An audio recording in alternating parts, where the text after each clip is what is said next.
네, 반갑습니다. 김민혁입니다.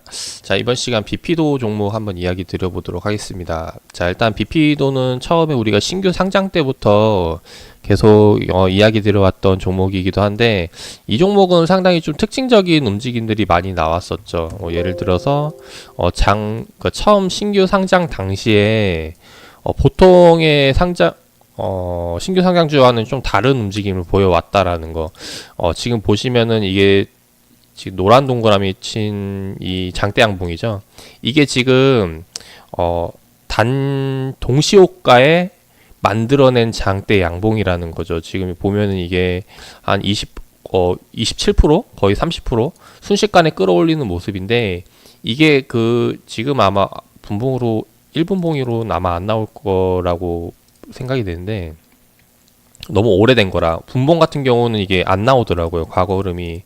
지금 10분봉으로 하니까 나오네요. 네, 10분봉을 좀 보면은 10분봉 하나에, 그러니까 10분 만에 지금 이 흐름을 만들어냈다라는 거죠. 지금 거의 장 막판 동시호가 남겨두고 한 방에 끌어올려가지고 올렸다는 건데, 즉 이거는 누군가의 수급 주체, 그러니까 특정 누군가가 일부러 만들어내는 수급 조치라는 거죠. 그래서 이 당시 때는 이 수급 창구를 이용해서 매매해 나가자 보자라고 이제 이야기를 들어왔었고, 그 이후에 지금 보면 계속해서 흘러내리는 모습이에요. 그러다가 지금 일봉을 보면은 그 당시 때 이제 빠졌으니까 신규 상장 평단 물량, 그리고 여기서 만약에 특정 매수 들어왔던 수급 주체가 그 평단에 매수했던 사람과 동일하다면은 아마도 얘는 지금 이 노란 동그라미 구간이 이제 평단이 될 것이다 라고 이야기를 드려왔었고, 그 다음에 이제 돌리기 시작하는 모습이죠. 근데 이게 제가 이야기 드리고 싶은 게 뭐냐면은, 누군가가 이렇게 해서 주가를 만들어낸다 라는 거는, 즉 이제 두 가지 요인이 있어요. 뭐냐면 시장에서 그렇게 관심받지 못하는 종목들. 왜냐면은 이제 그 관심받지 못하는 종목들이니까 훨씬 더 이제 주가를 조작하기가 쉽다라는 거죠. 적은 금액으로.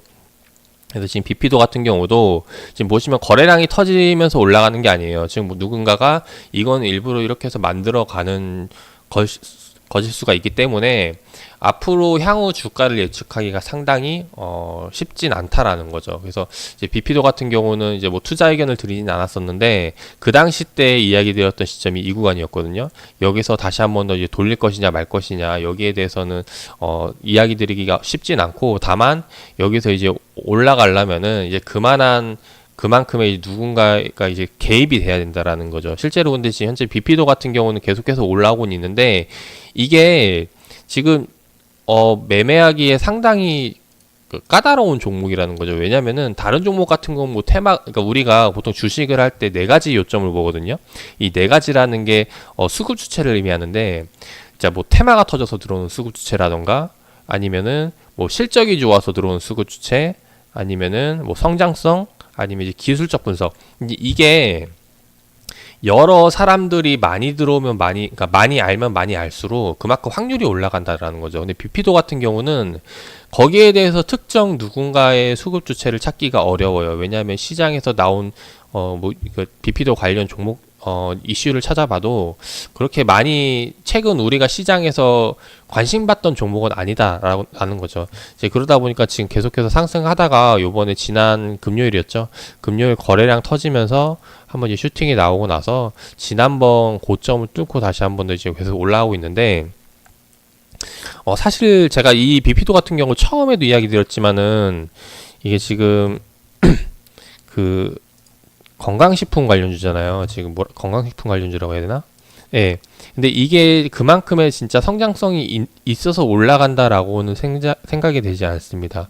근데 지금 계속해서 올라가고 있는 거는 아마 이제 그런 수급 주체가 계속해서 끌고 가는 게 아닐까 싶고, 근데 이런 종목들은 결국에는 두 가지가 나뉘겠죠. 단기 차익을 노리고 빠지거나, 아니면은 앞으로 진짜로 뭐 이게 내부 관계자들만 아는 재료가 있어서 장기적으로 들고 가거나. 근데 이런 종목들 같은 경우는 제가 딱히 이제 전 종목에 대해서 제가 뭐 이게 매수 타점, 매도 타점을 잡을 수 없는 게, 항상 우리 투자자들 같은 경우는 이렇게 제한된 정보를 가지고 매매를 하기 때문에 이제 여기에 대해서 그 정도 핸디캡은 감안을 하고 접근을 하셔야 된다라는 거예요. 그래서 일단 오늘 BP도 상승 나오고 있는데 이런 거는 뭐 어쩔 수 없이 네, 그냥 보내줘야 되는 종목이 아닐까 합니다. 지난번 이 BP도 종목 물어보신 분이 계셨는데 아마 제가 좀 보수적인 의견을 드리다 보니까 여기서 이제 일부 올랐을 때 정리를 했다라고 말씀을 하셨었거든요. 그 다음에 계속 제 기억이 맞다면은, 예, 그 다음에 이제 계속 올라가다 보니까 조금 이제 속쓰려 하실 텐데, 네, 아마 근데 항상 그래요. 주식은 뭐 대응의 영역이기 때문에 진짜 항상 하다 보면 느끼실 거예요. 고점에서 팔기가 상당히 어렵다라는 거. 그래서 거기에 대해서도 이제 그러니까 매매 투자 전략이라고 하죠. 이제 뭐 추세를 타고 가는 동안은 계속해서 들고 가다가 이제 과열 구간에서 이제 일부 정리하고 그다음에 일부 정리하고 이런 식으로 해서 잡아가는 부분이 있는데 이제 결국에는 이런 것들도 이제 그 주식 투자 이제 스킬이라고 보시면 돼요. 이제 그런 것들까지 함께 키워갈 수 있었으면 좋겠습니다.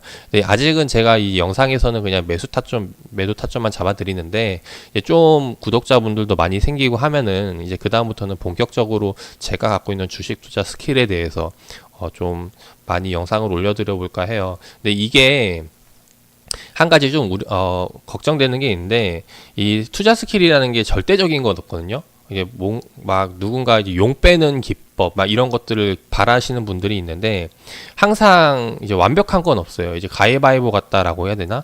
항상 어떤 기법들이 나오고 지금 시장에 잘 맞는다 이러면은 이게 나중에 파해법이 생겨가지고 그걸 역이용하는 투자자들도 생기기 마련이고 이제 그러다 보니까 항상 이제 기법에 대해서는 굉장히 조심할 수밖에 없는데 네, 이런 것들도 제가 다음에 시간이 된다면은 이제 좀 구독자분들 더 늘어나게 된다면은 이제 그때 하나씩 이야기 드려보도록 하겠습니다. 자, 일단 오늘 BP도 더 계속 상승하고 있는데 뭐 요런 거는 네, 좀 보내줘야 되지 않을까 생각하는 입장에서 좀 한번 이야기 드려봤고 지금 현재 시장에 대해서 이야기 드려보면은 제가 보고 있는 건 지금 최근 상승 흐름이거든요. 지금 종합주가지수 말고 코스닥 지수를 보면은 올해 1월 초, 2월 초 계속해서 올라왔고 요번에 이제 3월 구간에서 이제 추가적으로 돌파할 것인가에 대한 움직임을 보고 있다라는 거. 근데 여기에서 아직 천정을 돌파하는 시그널이 나오지 않기 때문에 지금은 좀 관망하면서 시장 지켜보고 있습니다. 그래서 여기에 대해서 조만간 이제 방향성이 나오기 시작할 텐데 이제 이때부터 다시 한 번 더 추가 전략 잡아보도록 하고 일단 그 다음 이야기는 계속 카톡방에서 이야기 드려보도록 하겠습니다.